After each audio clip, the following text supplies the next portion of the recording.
Hi guys, welcome to your 34th Java tutorial in Hindi by TechnoSesh।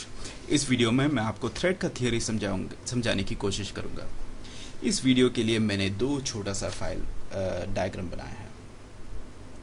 ठीक है, हम सब कंप्यूटर यूज़ करते हैं और उससे हम एक से ज़्यादा काम एक वक्त पे करवाते हैं और हम उसको कोई बड़ी बात नहीं समझते। हम फाइल्स डाउनलोड करते हैं, ये गाने सुनते हैं या कुछ भी मतलब वेबसाइट्स ब्राउजिंग करते हैं। पर क्या हमने ये कभी सोचा कि कंप्यूटर ये सब एक साथ कैसे करते हैं? आपका मीडिया प्लेयर या MP3 प्लेयर एक ऐसे एप्लीकेशन है जो एक से ज़्यादा काम एक वक्त करने का इल्यूशन देता है। इस प्रोसेस को हम कॉन्करेंट प्रोग्रामिंग भी बोल सकते हैं।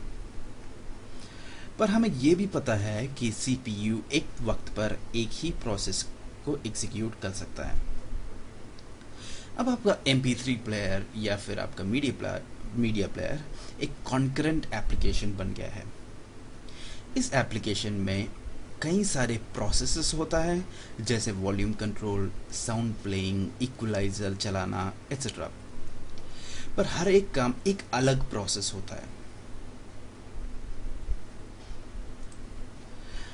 थ्रेड जो है एक प्रोसेस को काम करने का मीडियम या रास्ता देता है और मल्टीपल थ्रेड एक साथ काम करने का प्रोसेस को हम मल्टी थ्रेडेड प्रोग्रामिंग बोलते हैं। जावा में मल्टी थ्रेडिंग एक बहुत ही इम्पोर्टेंट हिस्सा होता है। अब मॉनिटर एक ऐसी चीज़ है जो थ्रेड का फ्लो को कंट्रोल करता है।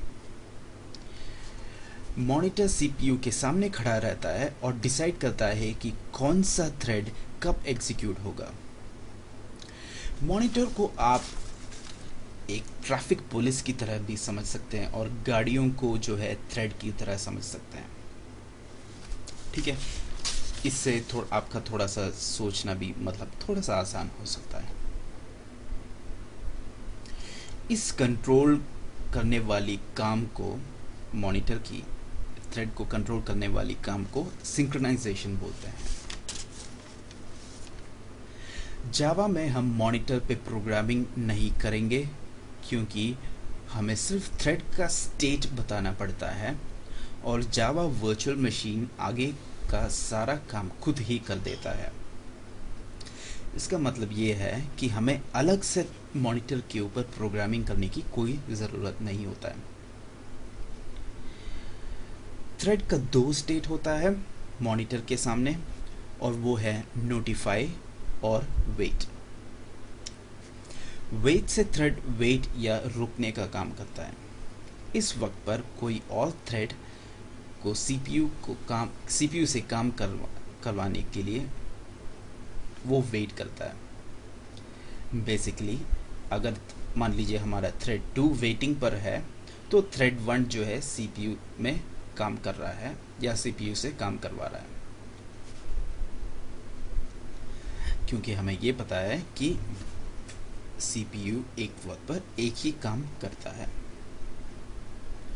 और जैसे ही थ्रेड 1 का काम खत्म हो जाता है, मॉनिटर थ्रेड 2 को नोटिफाई करता है कि वो जाग जाए और CPU से अपना काम करवाए।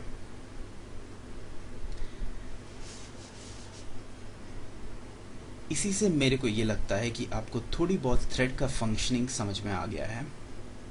अगर आपको कोई सा भी डाउट हो तो आप मुझे नीचे कमेंट में डाल सकता है, आपका डाउट्स डाल सकता है, मैं इसको सॉल्व करने की कोशिश करूँगा। और अगर आपको ये वीडियो बहुत पसंद आए तो आप इसको लाइक कर सकते हैं। अगर आपको नहीं पसंद आए तो आप ऑब्वियसली डिसलाइक कर सकते हैं।